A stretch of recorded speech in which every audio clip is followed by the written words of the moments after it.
Paul Watson, what do you expect the public to do? I know you got a big raft of things you're going to cover.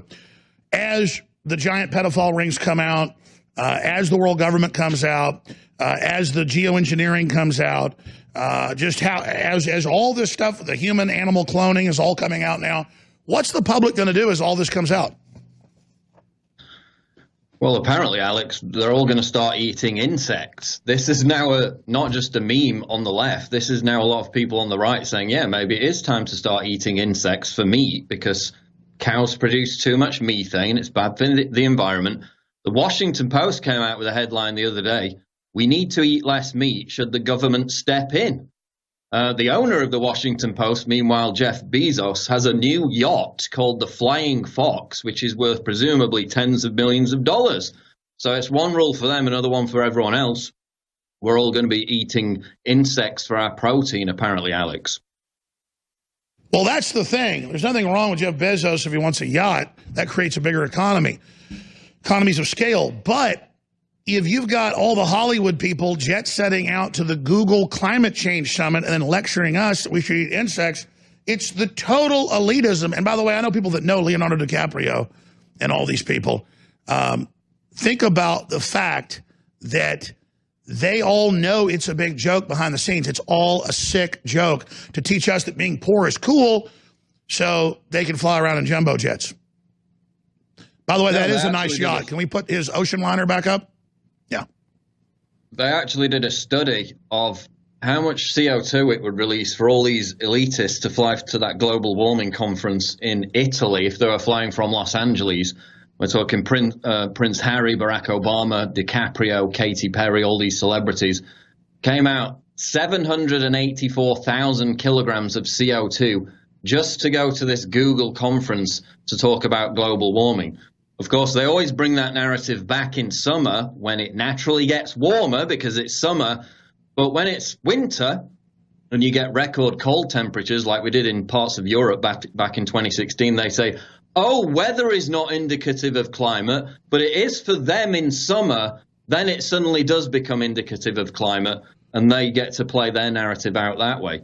But now, Alex, you've got Greta, the 16-year-old autistic Swedish child, on her way to America to lecture you all about global warming. So you've got that to look forward to. All right. Well, you're always so good on air. I hate to end up cutting into your time. There's just so much news we forget to get to. And tomorrow, I've got the CFR reports and the Smithsonian stuff now. I just forgot to get this myself. We're going to have all this for you. This is from the Council on Foreign Relations, how Bill Gates is going to save us by spraying aluminum dioxide and barium salts added to the jet fuel that the jet engines then spray out and create the chemtrails. Just all admitted completely, and we're still bad, and we're evil, and we're white supremacists as well, and everything else that's a total bull. So didn't happen until the mid-90s. The condensation trails dissipated in just a few minutes. Now they stay up there for hours because they have nuclei added. It is all patented. It is happening. It is the corporations all in league together. Please don't forget, without your support, we will not be here, ladies and gentlemen. And we have the Banniversary sale. Last week's sales extended while supplies last.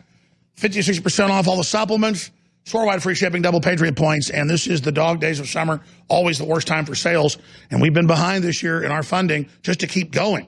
And so just thank you all for your support. But seriously, we need the funding. You know, if some globalist would give me $1 billion to fight the New World Order, no strings attached, well, I would have commercial free. But that's not how it works. So please, everybody, InfoWarsStore.com, you are the folks funding it. Paul Joseph Watson with Summit.News and InfoWars.com takes over on the other side. Whatever you do, please spread the word. You are the resistance. Like, for real? Like, you take action, the globalists go down? We are live, and in this hour, we're going to be asking the question, was the Dayton, Ohio mass shooter a copycat event? Was it, in fact, a revenge attack for the earlier El Paso shooting? There are some indications which suggest that might have been the case, given that authorities, and certainly the news media, who are not interested, have yet to uncover any concrete motive behind that second shooting, which occurred tragically on Saturday night. So we're going to be asking that question. What we know for sure is that there's a climate of political extremism in America. You have extremism on the right, in the case of the El Paso shooter, despite the fact that he said his beliefs predated Trump, despite the fact that he had left-wing beliefs, clearly in that he supported universal health care and universal basic income, both of which are left-wing beliefs. But of course, he had a far-right belief in that he thought America is being invaded by immigrants, and his dark, ghastly massacre was his way of striking back against that. The situation in America, though, right now in the culture and in the media is that only one side disavows political extremism and violence, if you're talking about the mainstream, the center, and one side doesn't. There's a headline up on Breitbart, and there are several of these, which I'm going to go through. CNN NYT contributor Wajahat Ali pushes hashtag Massacre Moscow Mitch about Mitch McConnell. This is a New York Times contributing op-ed writer and CNN contributor who expressed glee as hashtag Massacre Moscow Mitch, an apparent reference to mass shootings and Senate Majority Leader Mitch McConnell, trended on Twitter Monday, and he even tweeted out the hashtag himself. He said, quote, hashtag Massacre Moscow Mitch is trending. I still have faith in America. Now understand, this hashtag was trending at about the same time that a bunch of far-left extremists descended on Mitch McConnell's house and started screaming death threats as they were literally stood right outside his house. And that story is up on Drudge under the headline, far-left protesters descend on Mitch McConnell's home, threaten to, quote, stab the mother effer in the heart. And as you can see in this article, they talk about wanting to do exactly that, what I just said. They talk about wanting to break his neck. And Ryan Saavedra with the Daily Wire tracked down the Facebook accounts of one of these people who was making these threats. Turns out, just like the Dayton, Ohio mass shooter, she is a big fan of Elizabeth Warren. So again, we have numerous instances where far-left extremists are either calling for violence, advocating it, not disavowing it, or tragically in the case of the Ohio shooter, which now even CNN and AP admits was a far-left extremist, actually going out and committing violence. They had Massacre Moscow Mitch trending while these far-left Antifa-supporting extremists descended on his home. We're talking about his breaking his arms, breaking his neck, talking about stabbing him in the heart, screaming abuse at his wife. This is a guy who's really quite ill right now. He's recovering from sickness. They brought their kids to the show. Absolutely disgusting, clear case of harassment. Mitch McConnell's just been suffering from polio. Whatever you think of him politically, that is completely unacceptable to descend on somebody's house and start screaming abuse at them in the middle of the night and death threats, especially in this era, this climate of political extremism. Who on the left has denounced that? It's barely even a news story. Meanwhile, Reza Aslan calls for eradication of Kellyanne Conway and Trump supporters. Twitter says his rhetoric doesn't violate their rules. Of course it doesn't. You can get up there all day and dehumanize and threaten people on the right and nothing will happen to you. The guy who expressed his desire to put Barron Trump in a cage with pedophiles, nothing happened to his account. So if that's the benchmark, what can you expect at this point? So he literally tweeted, this is a former CNN host, of course, after today there is no longer any room for nuance. The president is a white nationalist terror leader. His supporters, all of them, are by definition white nationalist terror supporters. That is over 60 million Americans who he is calling white nationalist terror supporters. The MAGA hat is a KKK hood.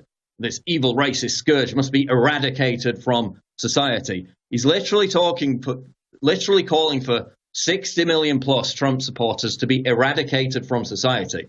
I looked at this tweet.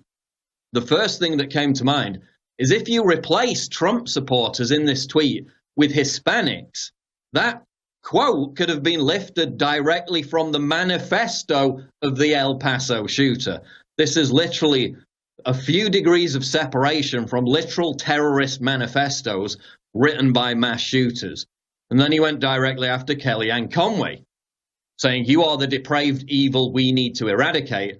Then absolutely absurdly, I think it was the Washington Times who put out an article saying that Reza Aslan had called for the eradication of Kellyanne Conway. He got back on Twitter and said, "That's complete BS. I never said that." That was literally his quote. So you've got people outside Mitch McConnell's house calling for his death. You've got former CNN hosts calling for 60 million plus Trump supporters in America to be eradicated. And you have this out of the Daily Caller. Joaquin Castro posts names employees of Trump donors.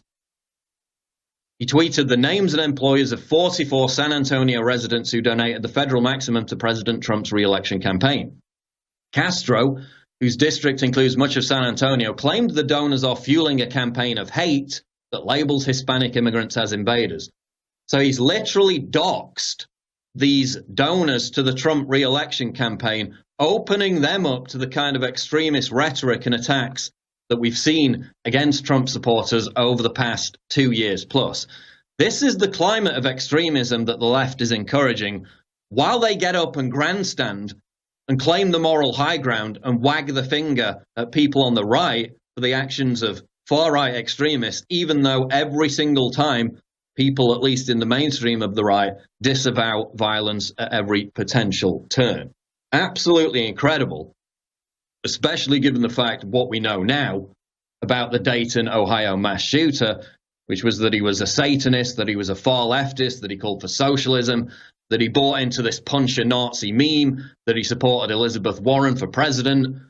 Motive remains unknown. And in fact, we're going to get into his potential motive or a potential radicalization point later in the show. But National Public Radio says Trump should have blamed himself for mass shootings.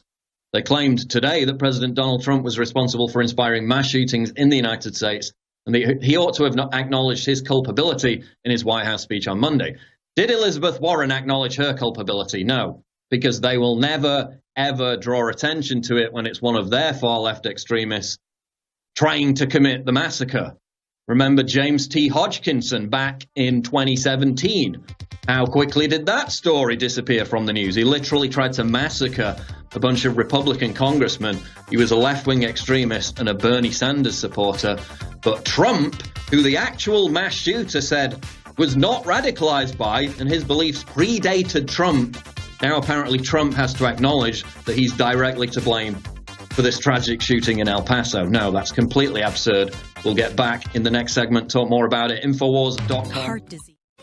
The bottom line is this. Donald Trump is not to blame for the El Paso shooting. Elizabeth Warren is not to blame for the Dayton, Ohio shooting.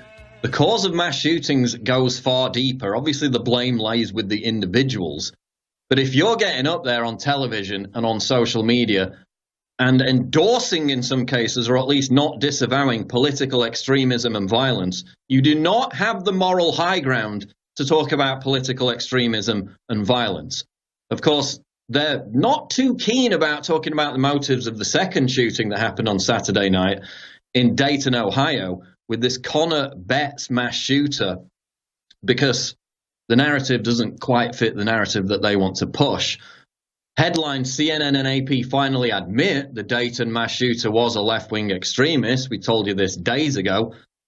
But even yesterday, NBC reporter Ben Collins got up on television and claimed that Betts was, quote, more neutral with his Twitter posts. A completely brazen lie. He repeatedly retweeted Antifa. He supported far-left candidates. He opposed Trump. He supported the violent assault of people on the right. That was all made clear 2 days ago. They were up on television lying about it for 48 hours. They finally had to admit it because the weight of evidence was so voluminous. Even Snopes, who lie about everything, even though they're a non-partisan independent fact checker, they're a far-left website, even Snopes had to admit it. In a headline, was Dayton mass shooter a self-described pro-Satan leftist who supported Elizabeth Warren? They acknowledged that it was true. Again, that doesn't mean Elizabeth Warren is to blame for the massacre, and it doesn't mean Donald Trump is to blame for the El Paso massacre, especially when the actual shooter said he was not inspired by Donald Trump, in his own words. They kind of left that out of the coverage, did they? But the question many people are asking about the Dayton, Ohio shooting is, was it a copycat or was it a revenge attack for the earlier El Paso shooting? Mike Cernovich tweeted yesterday, was the Dayton, Ohio terrorist attack, far left-wing attacker, a copycat of El Paso? We know shooter was glued to social media, reading about El Paso, engaging with far left-wing content. Did reading the reports and radicalized violent rhetoric from the left make him snap? And this is completely accurate. Before Twitter suspended the profile of Connor Betts, the Ohio mass shooter, I went through his retweets, I went through his likes. He was responding, interacting, engaging with news and with news outlets on the far left about the El Paso massacre. Now, if you read what his girlfriend said, which I read in a separate article, or his ex-girlfriend, I think it was, she said that she knew him well and that this was not premeditated, that he would not have premeditated this attack, and that it was apparent that something had snapped, which caused him to go on that rampage basically on a whim. What could that have been that caused him to snap? Was it the fact that he was on social media being radicalized by this brazenly acerbic rhetoric about the El Paso shooting from far left-wing outlets like Media Matters, like Right Wing Watch and others, which is documented to have been on his Twitter feed? Another headline which relates to this, up on Summit.news, pictured Ohio shooter wore Antifa mask and woman's dress. So he was in a band, which was kind of like a death metal band called Menstrual Munchies, not too successful by the sounds of it. And he was pictured during one on-stage performance in an Antifa mask and a woman's dress. Now, this is a long report, which I linked to in this article from Death Metal Underground website, Robert DeSanford. So it's not like a Christian website that just hates heavy metal and is trying to blame mass shootings on music. It's by an actual death metal website. And he reports that in a 2018 performance video posted to Facebook, Betts dons a dress and a mask commonly worn by Antifa members. And as part of this group, Betts was part of a grindcore music scene that had vehemently embraced Antifa since 2013 and could be, quote, responsible for the radicalization of heavy metal's first mass murderer musician. He makes the distinction. He's not blaming the shooting on heavy metal music, but he makes the point that there is a subset within this genre of this death metal music which advocates for violence and killing of, quote, Nazis, incels, and law-abiding civilians who happen to hold right-of-center political views. That's what Robert DeSanford explains in his article.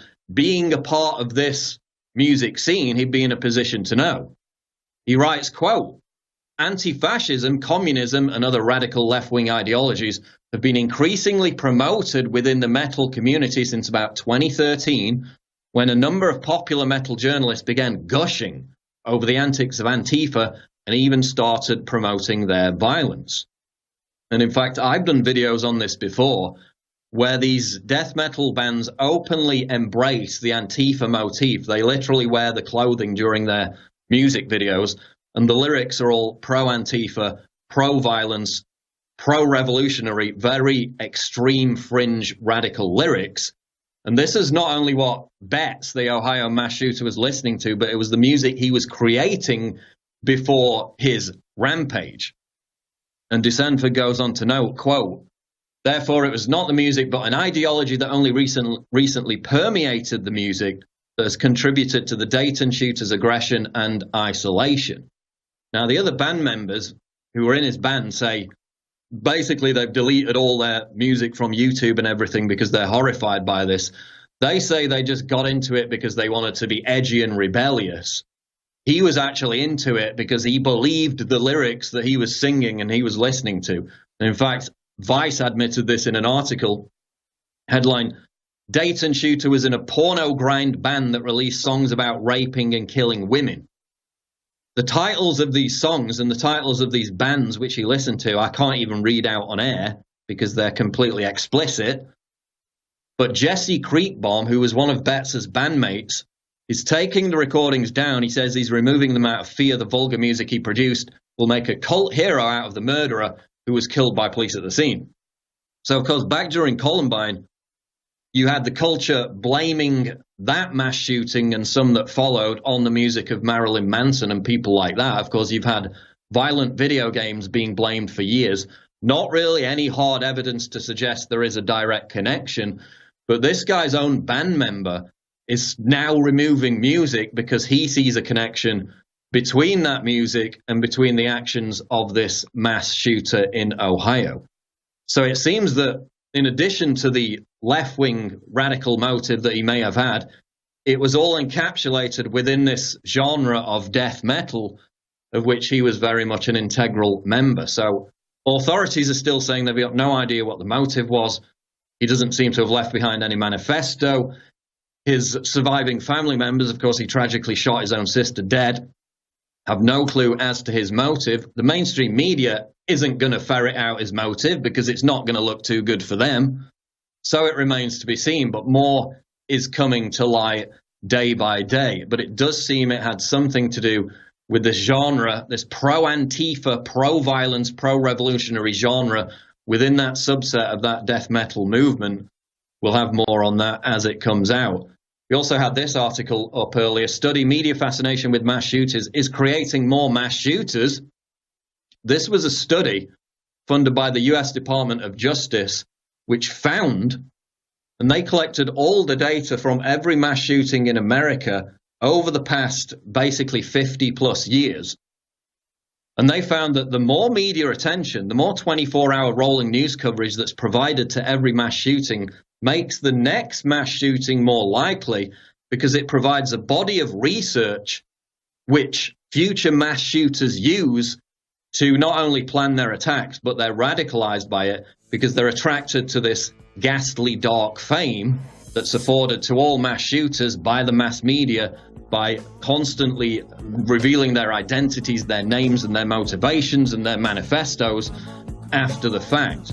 So the fact the media is so obsessed with mass shooters and gives it so much coverage, unlike some of the European countries that don't, is directly incentivizing future mass shooters. So they have to take some responsibility for that. We'll be back, don't go away.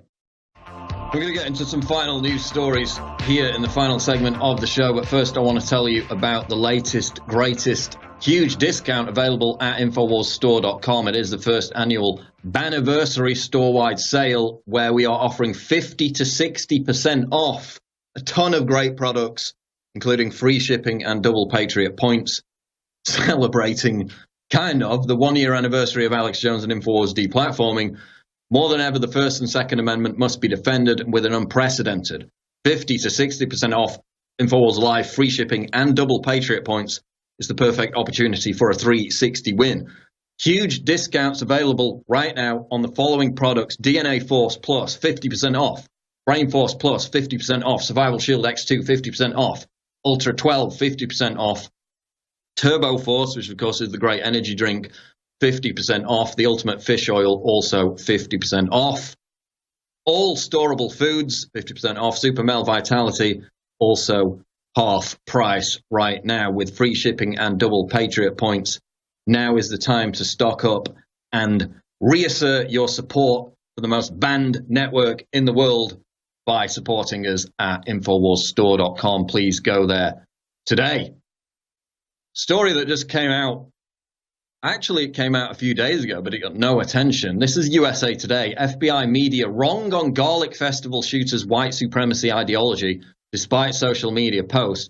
So, of course, you had CNN and others pushing that narrative that the Garlic Festival shooter was a right-wing white supremacist Trump supporter. The FBI says that that's wrong, and they haven't found any political motive for that shooting yet. So another correction, another thing that the media got wrong about these mass shootings.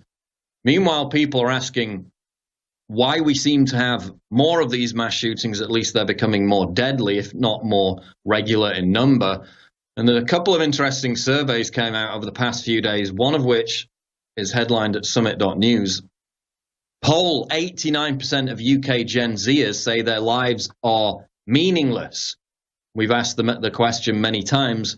Is the increasing alienation and atomization of young men, specifically young white men, who are blamed by society and culture for basically every historical and modern ill with the world.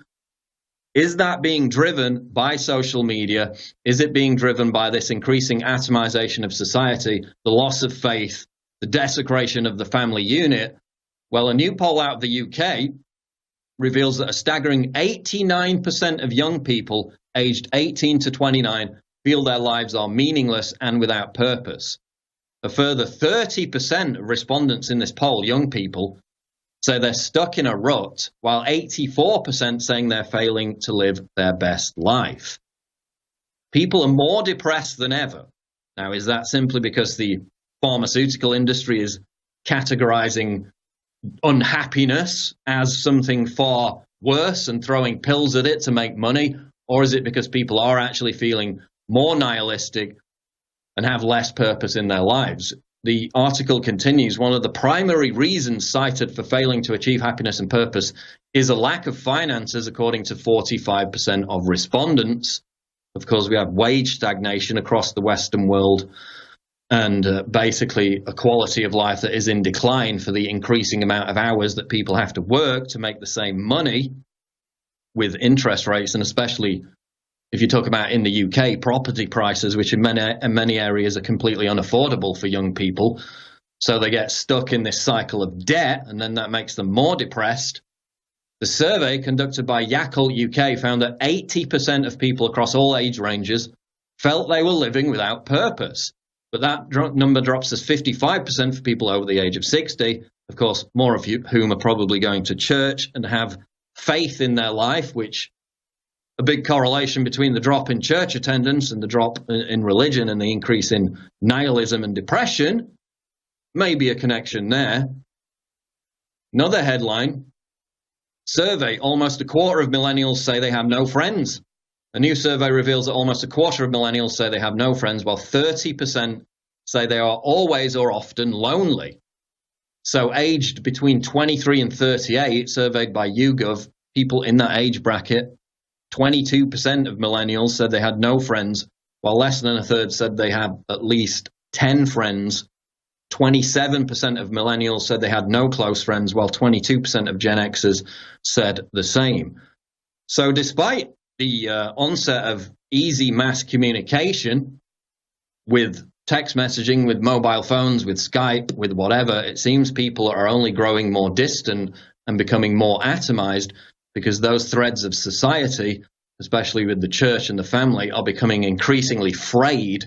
So despite the ease of mass communication, people are feeling more lonely than ever before and more depressed than ever before, it seems, which is why I would offer some of them on the fringe, the ones who are prone to mental illness and prone to lash out in violence, many of them on SSRI drugs are indeed doing that, which is why you see an increase in mass shootings, or an apparent increase, at least in the severity of them. That statistic is often debated back and forth. Switching gears, though, RT reports The Guardian apologizes for saying Sputnik posted fake Notre Dame photo vilifying Muslims. So you remember back in April, I think it was, when the Notre Dame Cathedral in Paris caught fire, just an accident. I put out an article, and indeed a video, because I went on Al Jazeera Facebook and France 24 Facebook, and I was tracking the reactions of people on those Facebook pages to the live video of Notre Dame Cathedral burning down. And what did I see? What did I document in screenshots? The fact that the fire in the cathedral was being celebrated by lots of people with Arabic names from certain parts of the world. This was a fact, and BuzzFeed the same day came out and claimed that I was engaging in a giant hoax. In fact, they claimed that the video I posted of the Notre Dame Cathedral burning, with these Arabic people in the comments celebrating it, giving it hearts, giving it thumbs up, saying Allah Akbar, they said, oh, we don't know what they were reacting to, when the cathedral is in the background of the video burning down. So BuzzFeed tried to put out this hit piece claiming that I'd made it up, that all these people were celebrating, and that they weren't even reacting to the fire in the cathedral. Complete fake news, which I debunked vehemently at the time. Well, now RT reports The Guardian has issued a mealy-mouthed apology for accusing Russian news agency Sputnik of doctoring images in the immediate aftermath of the Notre Dame fire to perpetuate an anti-Muslim narrative online, and it took them 4 months to apologize. So some of you remember this picture, which shows a couple of Middle Eastern-looking men around the area of Notre Dame Cathedral in Paris. They're leaving what looks like a security or emergency cordon that's been placed on the road next to the cathedral, and both of them are smiling quite happily as the cathedral burns down in the background.